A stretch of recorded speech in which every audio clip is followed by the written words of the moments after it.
కదా, నువ్వెందుకనే శ్రమ పడ్డావు? నీకు తెలుసు కదమ్మా, మీ వదిన నన్ను ఒంటరివాణ్ణి చేసి ఎప్పుడో తిరిగి రాని రాకల్లోకి వెళ్ళిపోయింది. మీ వదిన జ్ఞాపకాలు మొత్తం ఈ బంగారు తల్లి రాసియే కదమ్మా, నాకు మాత్రం ఎవరున్నారు? చూడన్నయ్య, గతించిన జ్ఞాపకాలను గుర్తు చేసుకుంటే పోయిన వదిన ఎలాగో తిరిగి రాదు. కాబట్టి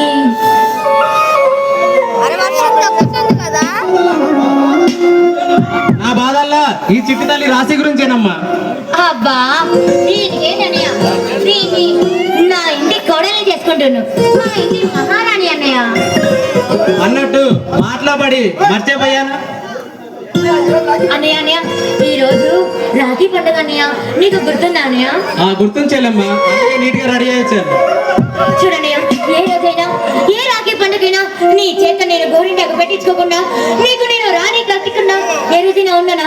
ఏ రోజైతే నేను నీ చేతికి రాఖీ కట్టును, నీ చేతి నేను గోరింటాకు పెట్టించుకోను, ఇక ఆ రోజే నాకు చివరి రోజు అన్నయ్య. అంత మాట వద్దమ్మా, దయచేసి అంత పెద్ద మాట మాట్లాడకు. అలాగే అన్నయ్య, ఒక్క నిమిషం రా. సరే అమ్మా.